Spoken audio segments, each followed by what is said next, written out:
เคเอาสบายดีนักเรียนรู้มายังนี่อ่านว่ายังนี่วันพุธวันที่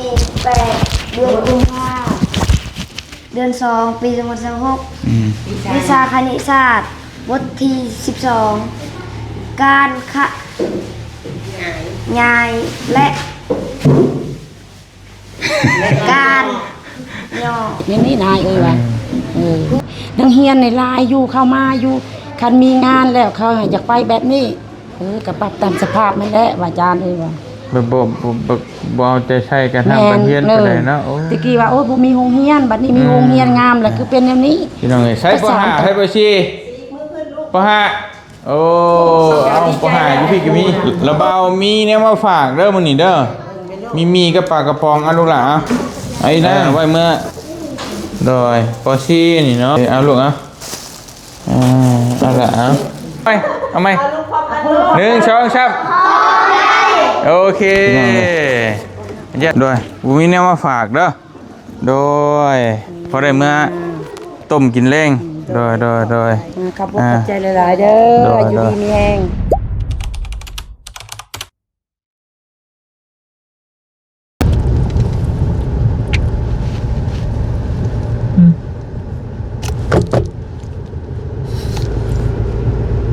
ปิดประตูต้มม่อมอยู่พี่น้องเพื่อนจอยเอาทักทายสบายดีพ่อแม่พี่น้องและสุขุทุกคนนะพี่น้องเนาะวันนี้เราก็เข้ามาทางบ้านหนุ่มบางยางพี่น้องเลยพอดีที่มาแวะเยี่ยมยามถามข้าวเบิ่งเด็กน้อยนักเรียนก่อนบ้านหนุ่มบางยางเป็นแล้วใดพี่น้องเนาะอยู่ดีไม่แห้งอยู่แดงไม่ฮี่อยู่บ่ตอนนี้ก็บ่าย2 โมงแล้วเป็นเข้ามาทำมาเฮียนแล้วบ่เนาะหรือว่าจังใดพี่น้องเอ้ยจักโมงเพิ่นมาเฮียน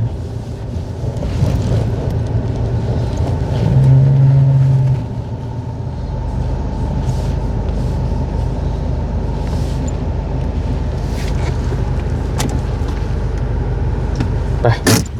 ไปเบิ่งก่อนนี่ท่านี่ในเฮียน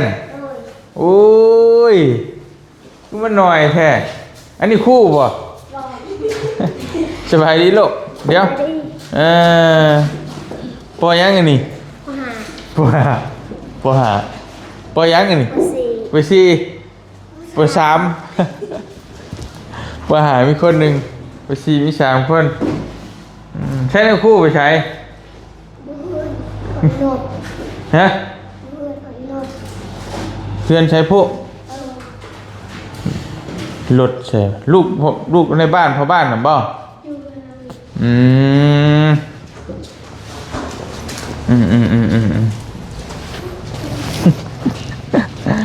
โอ้ยเนาะสบายดีคุณครูเป็นอะไรคือเงียบเงาแท้มันเป็นอะไรคืองงแงงแท้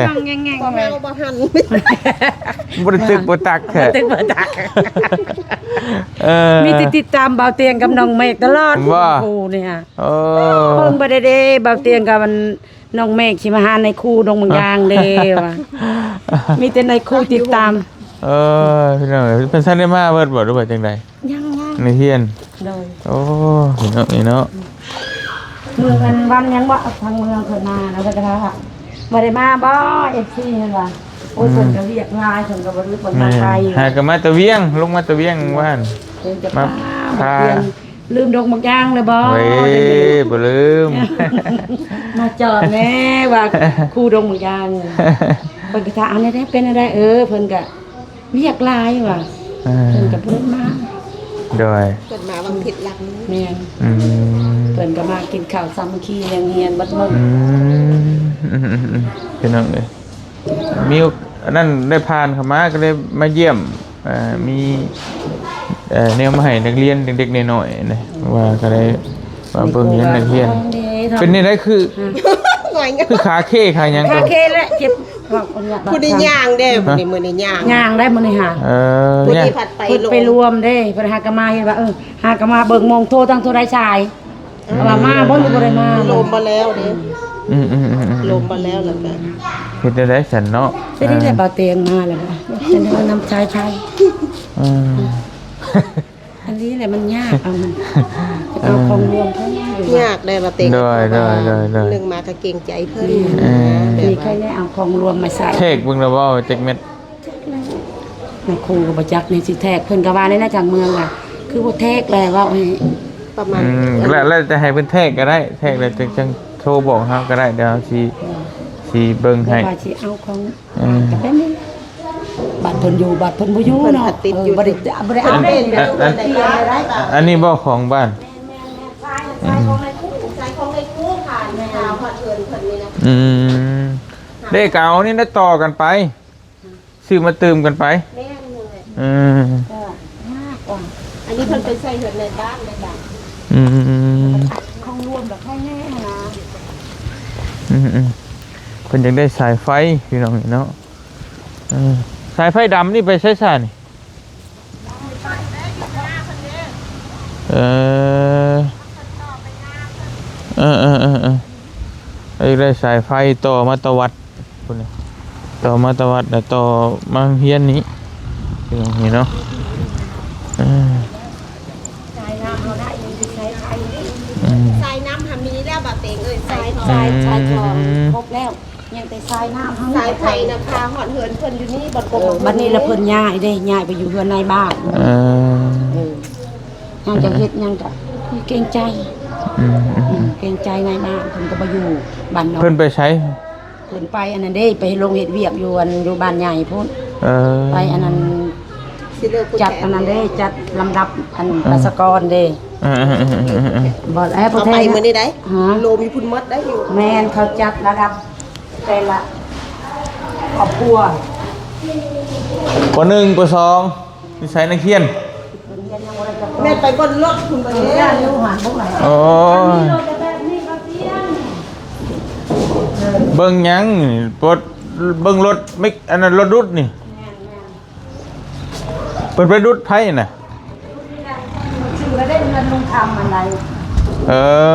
อ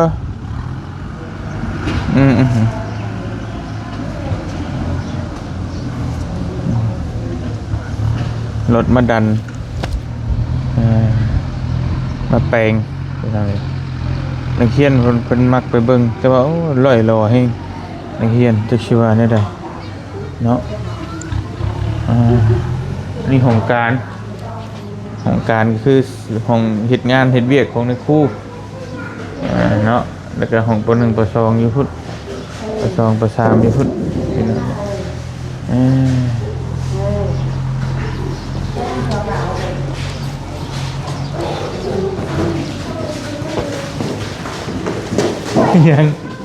ยังจะเชี่ยวอยู่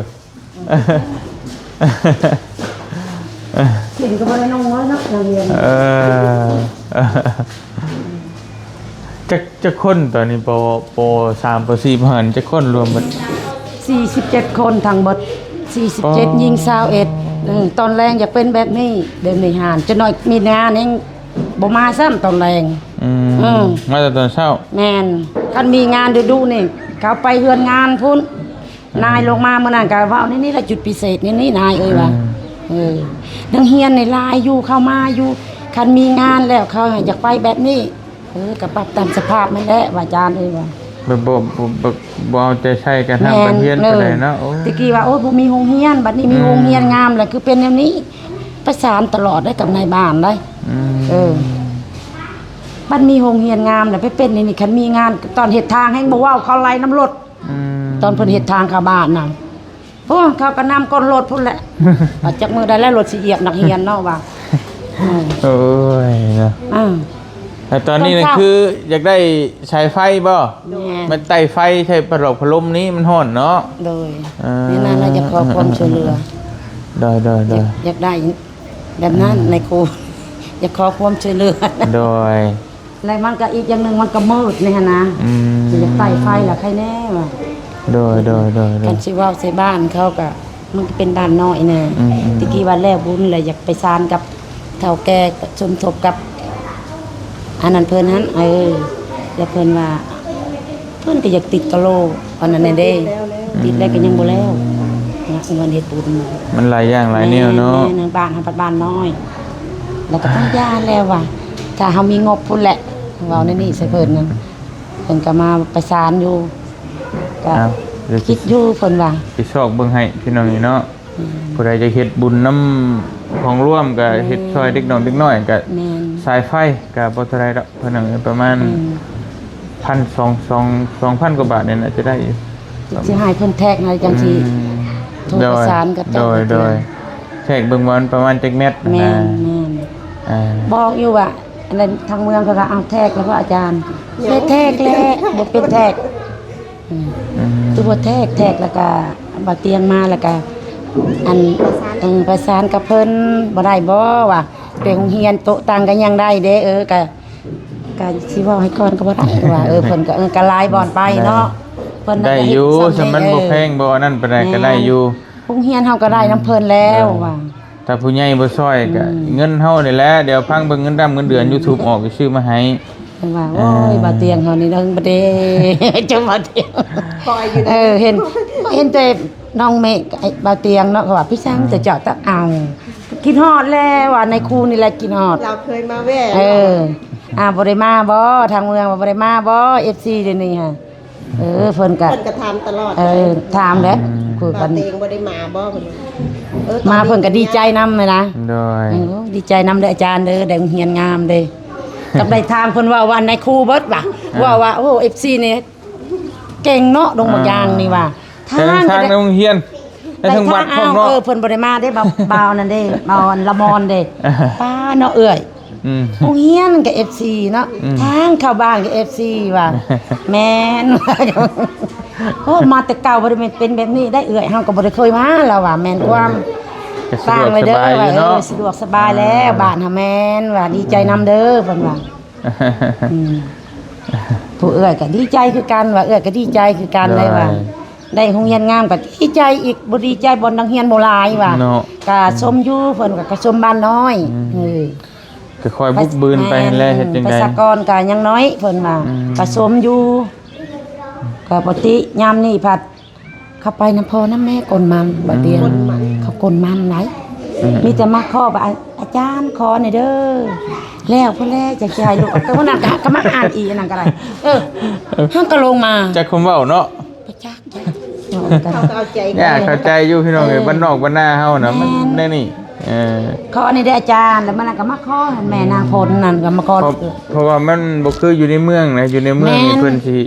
อีหยังก็เอาไว้ก่อนเอาการทำการเฮียนให้ แม่นแต่อันนี้ นี่ก่อน นั่นค่าธรรมเนียมบ่ได้เอาได้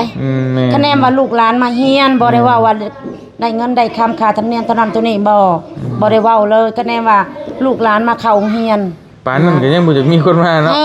ปานนั้นได้ทางบนอื่นเขาเว้าได้ แม่ อยู่บ้านนั้นดวนน่ะ50,000ได้ค่าธรรมเนียม อันนี้บ่คะแนนเขามาโรงเรียน ขนาดดาวเตียงก็มาแจกปึ้มแจกชออีกเขาว่าความเพิ่นเอาใจใส่ให้นักเรียนนั่นนับแต่สุดนักเรียนปึ้มชอแม่นว่าเอาซ้ำนั้นได้จังได๋นักเรียนบ้านนอก ทุ เขา กสิ่งทุกอย่างเนาะ เฮ็ดทุกสิ่งทุกอย่าง ก็ยังสุดแต่ว่าบ่อยากมาพี่น้อง คันแล้วเวียกเด้อนี่ก็บ่ว่าบ่มาเรื่องมานั่น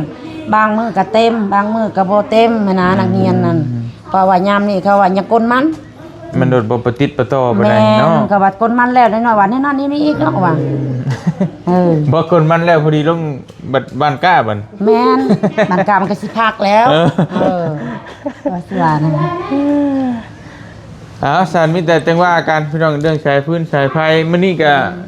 นี่เอามีมาบาสิแบ่งเด็กน้อยพอได้พอนี่แหละพอก็พอได้ดึงเพิ่นมาเข้าทำเฮียนว่าพอได้แบบว่าให้เพิ่นมีแนวกินแน่นั่นแน่ว่าแต่จักมีจักคนบุญน่ะเอิ้นเพิ่นมาดูเอิ้นเพิ่นมาดูเอามาพี่ลูกหล่ะเอามาพี่ดูหรือว่าให้เพิ่นนั่งอยู่โต๊ะก็ได้โต๊ะไผโต๊ะมันเลยเอาเดี๋ยวสิเอาไปย้ายบ้าง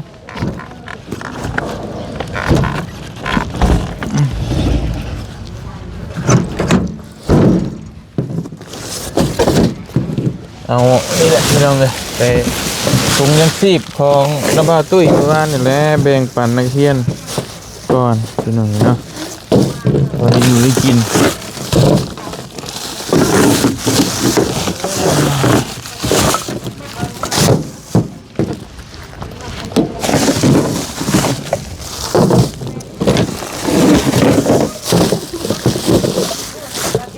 ฮะ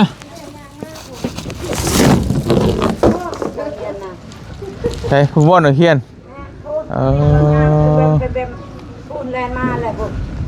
บอกว่าตัวเล็กจะมองลูกไปมองหลานมาหันเฮียนได้ลูกคือมาหันหนู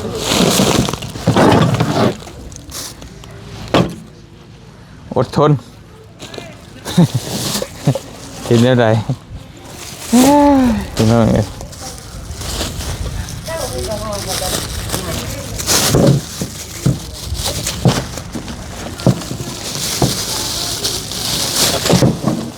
มาในเฮียนมาพูดมาเด้อในเฮียนเด้อมาแม่เฮียนพี่ข้าวกันนะมาดิ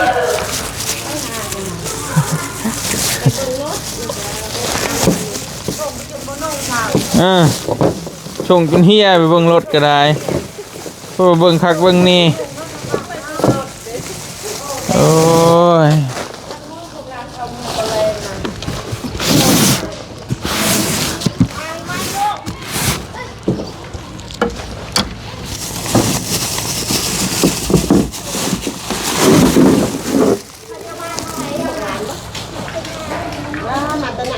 โมเมนต์แล้วให้คู่มาถ่ายชมมันนักเขียนมาถ่ายคู่ไปนั่งน้ำกันก็ได้บ่เป็นยังคู่มันมีบ่มีก็มาตลอดบ่ความอดทนในคู่มาถ่ายนักเขียนเนาะแม่นเกาหลีแล้วเอกในคู่เลยก็ได้หลายคนง่วงหมดหลายง่วงเอาชิบหายเลยได้ปกติโอ้ยเต็มตอนแรกมันจะเป็นดีโอเคเอาสบายดีนักเรียนพี่น้องเอ้ยใช้ปห้าใช้ปชีปห้าโอ้เอาปห้าอยู่พี่ก็มีปชี4 คนปห้า6 คนนำป3บอกป3 5 คนมาบ่ครบพี่น้องเอ้ยเนาะเป็นยังคือมาสวยแท้ลูกฮะเอาแม่บอกพ่อองดูเป็นยังคือมาสวยบอกแม่ทานนท์พ่อองดูหันน่ะเอาหมากระมุดอีกโอ้ยอยู่ใช้หมากระมุดบ่ได้เอามาฝากครูป่ะครูไม่ได้บอกครูว่าบอกมันก็บ่เป็นฝากแล้วนั่นมันได้ครูไม่ได้บอกกันตัวลงกันหมดได้ครูไม่ได้บอกก็เลยบอกว่าฝากเจ้ามาแล้วครูไม่ได้บอกว่าเมื่อหมักละมุดเด้อต้องให้บอกว่าใช่ลูกได้ยังกินกันมาฝากครูแล้วเว้าเพิ่นคิดเพิ่นสอนให้ได้มาเฮียนโอ้ยเอาฉันตะเบ้าได้ว่านักเฮียนมาเฮียนเนาะเป็นห้องก็ดีใจแล้วได้ครูนะระเบ้ามีเนี่ยมาฝากเด้อมื้อนี้เด้อมีกับปลากระป๋องเอาลูกหล่ะไว้เมื่อกินแมลงเด้อเอาลูกขนาดระเบ้าที่เจ้าบ่ได้บอกข่อยก็ยังเอามาฝากนี่สิหาบอกคักแน่แท้เอาลูกเอาบักล่ะโอเคเอาลูก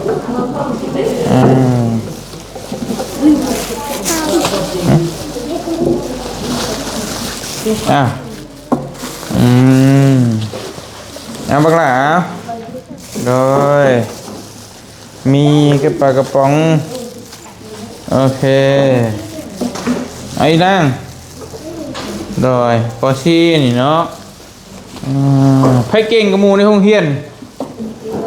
ชีมือขึ้นใช่โอ้เก่งเรื่องยังเจ้าเก่งวิชายังเองเรื่องอ่านโอ้อ่านในรายรุดๆเลยมันบ่โอเคเดี๋ยวเสียงอ่านให้ฟังชาอื่นบ่ได้เก่งบ่เก่งแต่อ่านอย่างเดียวบ่โอเคเอาลูกเอาละเอาอันนั้น โอเคยังอีก2คนเดี๋ยวเราให้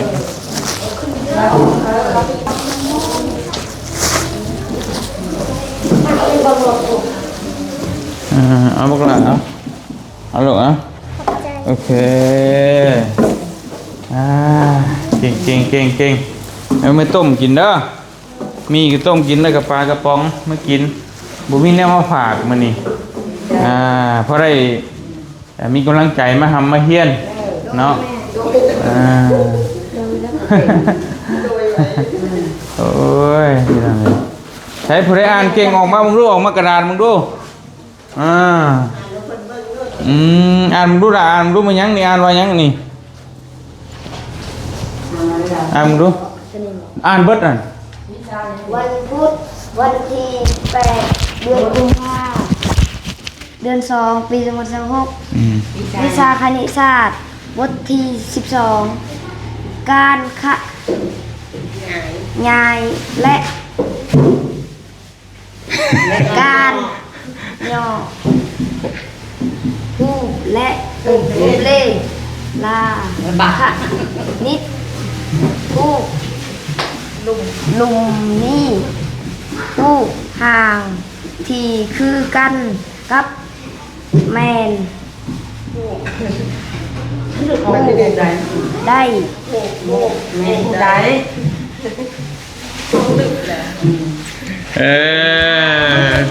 ตบมือเฉยชวนไว้เก่งเป็นยังไงเนาะ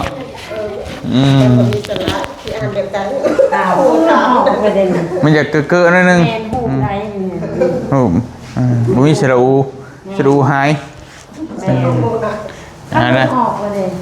ได้แล้วบุเป็นยังมีแต่เฮียนเก่งบางทีก็ได้12เราจะคนทั้งเบิดห้องรวมเบิดทั้งเบิด47บ่อนนี่เฉพาะแต่ห้องนี่ห้องนึงก็เท่าไหร่ยิง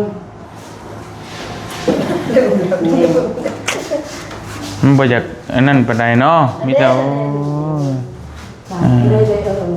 พี่น้องเอ้ย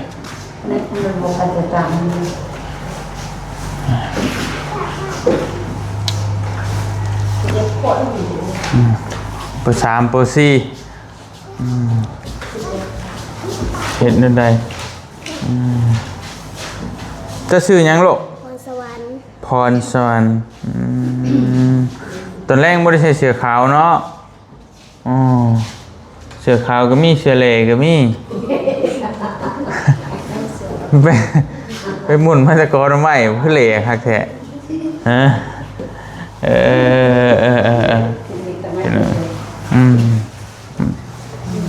เอาตั้งใจเฮียนเด้อเพื่อนเฮ็ดโรงเฮียนให้งามๆแล้วก็ชวนหมู่มาเฮียนแล้วเหรอบ่ตะกี้บัดติโรงเฮียนขาดได้โรงเฮียนงามแล้วก็บ่ลงมาอันนี้ผลงานในเฮียนบ่แต่ละคนได้นี่เนาะแต้มรูปมากไม้มากต้องบ่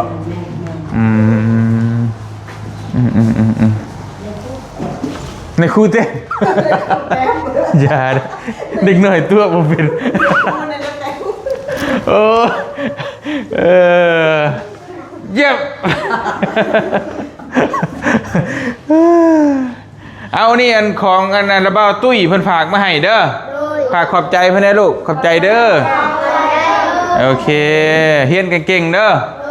โดยไประเบ้าเมื่อก่อนบัดนี้เดี๋ยวสิเอาดูเอาไหม1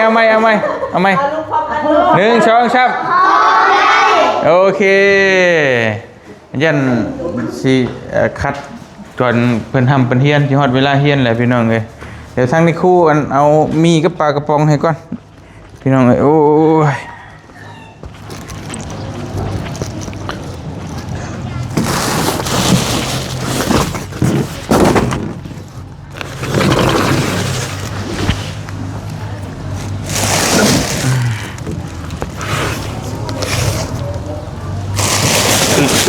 ให้นักเรียนให้ครูก่อนพี่น้องเลยสนับสนุนเพิ่นสอนนักเรียนนี่ครูเอ้ยเอาพี่น้องเลยโดยมีแนวมาฝากเด้อโดยพอได้เมื่อโต ต้มกินแรงโดย ขอบคุณขอบใจหลายๆเด้ออยู่ดีมีแฮงให้ถือเลข4โตมาแล้ว สี่ตัวพวก6ตัว หกชะ 600 ล้านเด้อ โดย เฮงๆ แต่600ล้านนี่อยากได้หยังบอกเลย จัดให้ ให้ถือเลขเข้าวัดพร้อมไปถามเพิ่น โดย เพิ่นก็ว่าถือได้บ่ บ่ แม่น เอาแล้วลองเบิ่งนิดเสียเนาะ ได้ เออ เลขลาวซ้ำมื้อนี้ เอาจัดไปฉันเอาจังใดก็สู้ๆเด้อในครูเด้อ โดยเป็นกำลังใจให้คือเก่า โดย ขอเบอร์ได้ก็ ฮะ ขอเบอร์โทรได้บัดนี้ ขอเบอร์จังได๋บ่เบิ่งคลิปคู่มือ เบิ่งหา บ่แล้วอย่าเอาตัวโทรเอา ฮะ สิเอาตัว อยู่ในคลิปหั่นแล้ว มีเบิดมีเบอร์มีหยังมันขึ้นให้เบิด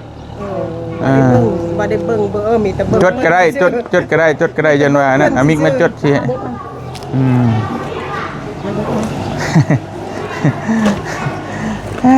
พี่น้องเอ้ยไปมีแต่บ่เตียงก็สิขอตัวเดินทางกลับก่อนเนาะก็